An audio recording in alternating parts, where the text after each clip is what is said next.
C'était trop de bonheur en un instant. Olivier resta stupéfait, saisi à cette nouvelle inattendue. Il ne pouvait ni parler, ni pleurer. Il était à peine en état de comprendre ce qui venait de se passer. Il se promena longtemps à l'air pur du soir. Enfin il put fondre en larmes, se rendre compte de l'heureux changement qui s'était produit, et sentir qu'il était délivré désormais de l'insupportable angoisse dont le poids écrasait son cœur. Il était presque nuit close quand il reprit le chemin de la maison, chargé de fleurs qu'il avait cueillies avec un soin particulier pour parer la chambre de la malade. Comme il arpentait la route d'un pas léger, il entendit derrière lui le bruit d'une voiture qui s'approchait rapidement. Il se retourna et vit une chaise de poste lancée à toute vitesse. Comme les chevaux étaient au galop et que le chemin était étroit, il se rangea contre une porte pour les laisser passer. Quelque vite que la chaise de poste passa devant lui, Olivier entrevit un individu en bonnet de coton dont la figure ne lui sembla pas inconnue, mais qu'il n'eut pas le temps de reconnaître. Un instant après, le bonnet de coton se pencha à la portière et d'une voix de stentor cria au postillon de s'arrêter, ce qu'il fit dès qu'il put retenir ses chevaux, et la même voix appela Olivier par son nom. « Ici !» cria la voix. « Maître Olivier, quelle nouvelle ? Miss Rose, maître Olivier !»« Est-ce vous, Giles ?» s'écria Olivier en courant rejoindre la chaise de poste. Giles exhiba de nouveau son bonnet de coton, et il allait répondre quand il fut brusquement tiré en arrière par un jeune homme qui occupait l'autre coin de la chaise et qui demanda vivement quelles étaient les nouvelles. En un mot, dit-il, mieux ou plus mal ? Mieux, beaucoup mieux, s'empressa de répondre Olivier. Le ciel soit loué, s'écria le jeune homme. Vous en êtes sûr ? Tout à fait, monsieur, répondit Olivier. Le mieux s'est déclaré il y a quelques heures à peine, et M. Losberne dit que tout danger est passé. Le jeune homme n'ajouta pas un mot, ouvrit la portière, sauta hors de la voiture, et saisissant Olivier par le bras, l'attira près de lui. C'est tout à fait certain ? Il n'y a pas d'erreur possible de ta part, mon garçon, n'est-ce pas ? Demanda-t-il d'une voix tremblante. Ne me trompe pas en me donnant une espérance qui ne se réaliserait pas. Je ne le ferai pas pour tout au monde, monsieur, répondit Olivier. Vous pouvez m'en croire. M. Losberne a dit en propres termes qu'elle vivrait encore bien des années pour notre bonheur à tous. Je l'ai entendu de mes oreilles. Des larmes coulaient dans les yeux d'Olivier en rappelant la scène qui avait causé tant de bonheur. Le jeune homme détourna la tête et garda quelques instants le silence. Plus d'une fois, Olivier crut l'entendre sangloter, mais il craignit de l'importuner par de nouvelles paroles, car il devinait bien ce qu'il éprouvait, et il garda le silence en feignant de s'occuper de son bouquet. Pendant ce temps, M. Giles, toujours debout avec son bonnet de coton, s'était mis sur le marchepied de la voiture, les coudes sur les genoux, et s'essuyait les yeux avec un mouchoir de coton bleu à poils blancs.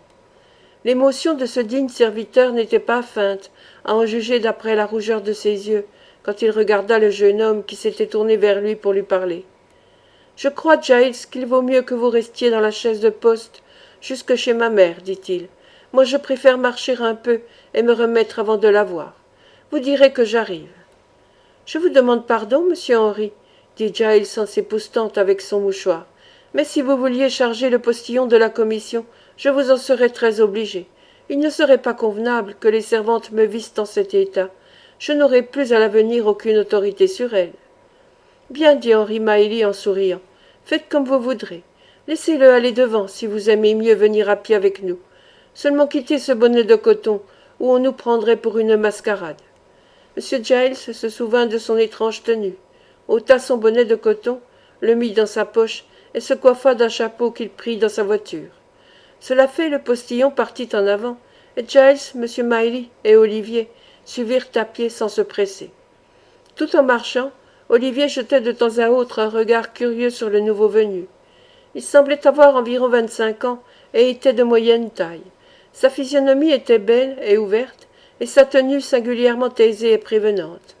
Malgré la différence qui sépare la jeunesse de l'âge mûr, il ressemblait d'une manière si frappante à la vieille dame qu'Olivier n'aurait pas eu de peine à deviner leur parenté, quand même le jeune homme n'aurait pas déjà parlé d'elle comme de sa mère. Madame Miley était impatiente de voir son fils quand il arriva au cottage, et l'entrevue n'eut pas lieu sans grande émotion de part et d'autre. « Oh, ma mère, dit tout bas le jeune homme, pourquoi ne m'avoir pas écrit plus tôt ? J'ai écrit, répondit madame Miley, Mes réflexions faites, j'ai pris le parti de ne pas faire partir la lettre avant de connaître l'opinion de M. Losberne.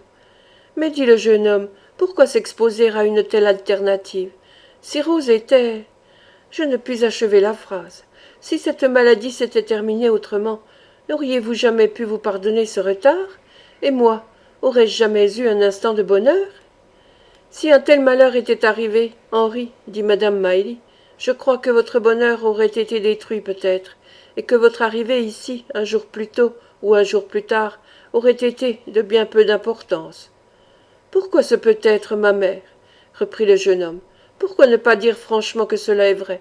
Car c'est la vérité, vous le savez, ma mère. Vous ne pouvez pas l'ignorer. Je sais qu'elle mérite bien l'amour le plus vif et le plus pur que puisse offrir le cœur d'un homme, dit madame Miley. Je sais que sa nature affectueuse et dévouée réclame en retour une affection peu ordinaire, une affection profonde et durable. Si je n'avais cette conviction, si je ne savais de plus que l'inconstance de quelqu'un qu'elle aimerait lui briserait le cœur, je ne trouverais pas ma tâche si difficile à accomplir, et il n'y aurait plus tant de lutte dans mon âme pour suivre, dans ma conduite, ce qui me semble la ligne rigoureuse du devoir. Vous me jugez mal, ma mère, dit Henri. Me croyez-vous assez enfant pour ne pas me connaître moi-même, et pour me tromper sur les mouvements de mon cœur? Je crois, mon cher enfant, répondit madame Miley en lui mettant la main sur l'épaule, que la jeunesse éprouve des mouvements généreux qui ne durent pas, et qu'il n'est pas rare de voir des jeunes gens dont l'ardeur ne résiste pas à la possession de ce qu'ils avaient le plus désiré. Et surtout, je crois, ajouta-t-elle en regardant son fils, que si un jeune homme enthousiaste, ardent et ambitieux, épouse une femme dont le nom porte une tache, non par la faute de cette femme, mais enfin une tâche que le vulgaire grossier peut reprocher au père comme à ses enfants, et qu'il lui reprochera d'autant plus qu'il aura plus de succès dans le monde, pour s'en venger par des ricanements injurieux, je crois qu'il peut arriver que cet homme, quelque bon et généreux qu'il soit naturellement, se repente un jour des liens qu'il aura formés dans sa jeunesse, et que sa femme ait le chagrin, le supplice de s'apercevoir qu'il s'en repent.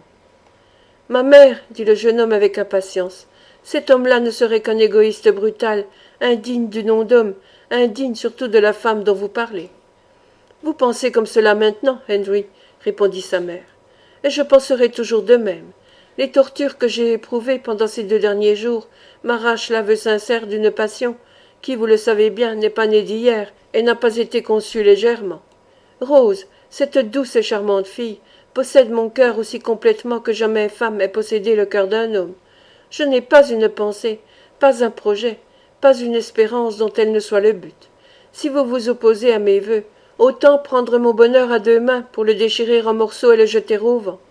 Ayez meilleure opinion de moi, ma mère, et ne regardez pas avec indifférence la félicité de votre fils dont vous semblez tenir si peu de compte. Henry, dit madame Miley, c'est parce que je sais ce que valent les cœurs ardents et dévoués que je voudrais leur épargner toute blessure, mais nous avons assez, et peut-être trop causé de tout cela pour l'instant. Que Rose elle-même décide de tout, interrompit Henry. Vous ne pousserez pas l'amour de votre opinion jusqu'à me susciter des obstacles près d'elle? Non, dit madame Miley, mais je désire que vous réfléchissiez. C'est tout réfléchi, répondit-il vivement. Voilà bien des années, ma mère, que je n'ai pas fait autre chose, depuis que je suis capable de réfléchir sérieusement. Mes sentiments sont inébranlables, et le seront toujours. Pourquoi en différer l'aveu par des retards dont je souffre et qui ne peuvent servir de rien? Non, avant mon départ, il faudra que Rose m'entende. Elle vous entendra, dit madame Miley. Il y a dans le ton dont vous me dites cela, ma mère, quelque chose qui semblerait faire croire qu'elle m'écoutera froidement, dit le jeune homme d'un air inquiet. Non, pas froidement, reprit la vieille dame, loin de là. Comment? S'écria le jeune homme. Aurait-elle une autre inclination? Non, certes, dit la mère, car vous avez déjà, ou je me trompe fort, une trop grande part dans son affection. Voici ce que je voulais dire, reprit la vieille dame, en arrêtant son fils qui allait parler. Avant de vous attacher tout entière à cette idée, avant de vous laisser aller à un espoir sans réserve, réfléchissez quelques instants, mon cher enfant, à l'honneur de Rose, et jugez quelle influence la connaissance de sa naissance mystérieuse peut exercer sur sa décision. Nous étant dévoués comme elle l'est, de toute l'ardeur de son noble cœur, et avec cet esprit d'abnégation complet qui a toujours été, dans les circonstances petites ou grandes, le fond même de son caractère. Que voulez-vous dire par là? Je vous laisse le soin de le deviner, répondit madame Miley. Il faut que j'aille retrouver Rose. Que Dieu vous protège. Je vous reverrai ce soir, dit vivement le jeune homme. Par instant, dit la dame, quand je pourrai quitter Rose. Vous lui direz que je suis ici, dit Henry. Sans doute, répondit madame Miley. Et vous lui direz toutes mes angoisses, tout ce que j'ai souffert, et combien je désire ardemment de la voir. Vous ne me refuserez pas cela, ma mère. Non, dit la vieille dame, elle le saura. Et serrant affectueusement la main de son fils, elle sortit promptement. M. Losberne et Olivier étaient restés à l'autre bout de la chambre pendant cette rapide conversation. Le docteur tendit la main à Henry Miley et ils échangèrent de cordiales salutations. Puis, pour répondre aux questions multipliées de son jeune ami, M. Losberne entra dans des détails précis sur la situation de la malade et confirma les bonnes nouvelles déjà données par Olivier, ce que M. Giles, tout en feignant de s'occuper des bagages, écoutait de toutes ses oreilles. « Avez-vous encore eu quelques beaux coups de fusil, Giles ?» demanda le docteur quand il eut fini. « Non, monsieur, » répondit Giles en rougissant jusqu'au blanc des yeux. « Rien d'extraordinaire. Vous n'avez pas mis la main sur quelques voleurs, ni constaté l'identité de quelques brigands ?» dit malicieusement le docteur. « Non, monsieur, » répondit très gravement M. Giles. « Tant pis, » dit le docteur, « car vous vous en acquittez à merveille. Comment va Brittles ?»« Le petit va très bien, monsieur, » dit M. Giles, en reprenant son ton habituel de protection pour son subordonné, et il vous fait ses respectueux compliments. Bon, dit le docteur, votre présence me fait souvenir, monsieur Giles, que la veille du jour où j'ai été appelé ici, si brusquement, je me suis acquitté sur la demande de votre bonne maîtresse d'une petite commission qui ne vous fera pas de peine. Venez que je vous dise 2 mots. Monsieur Giles suivit le docteur au bout de la chambre d'un air important, mais un peu étonné, et eut l'honneur d'un court entretien à voix basse avec lui. Après quoi il fit salut sur salut, et se retira d'un pas encore plus majestueux que d'ordinaire. Le sujet de cet entretien ne fut pas divulgué au salon, mais à la cuisine on en fut instruit sur l'heure. M. Giles y alla tout droit, se fit servir de l'aile, et annonça d'un air superbe et majestueux que sa maîtresse avait daigné, en considération de sa vaillante conduite lors de la tentative d'effraction, déposer à la caisse d'épargne la somme de 25 livres sterling à son profit. Les 2 servantes levèrent les yeux et les mains au ciel en disant que M. Giles n'allait pas manquer maintenant de faire le fier. À quoi M. Giles répondit en tirant son jabot. « Mais non, bien au contraire. Si vous remarquiez que je fusse le moins du monde hautain avec mes inférieurs, je vous serais obligé de m'en prévenir. » Il fit encore beaucoup d'observations non moins honorables pour ses sentiments d'humilité, et qui furent reçues également avec autant d'enthousiasme et d'applaudissements, car elles étaient après tout aussi originales et aussi intéressantes que toutes les observations communément relatées dans la vie des grands hommes.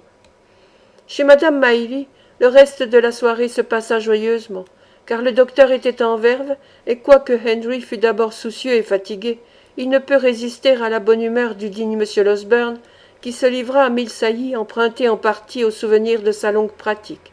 Il avait des mots si drôles qu'Olivier, qui ne s'était jamais vu à pareille fête, ne pouvait s'empêcher d'en rire de tout son cœur, à la grande satisfaction du docteur, qui riait lui-même aux éclats, et la contagion de rire gagna même Henry Miley.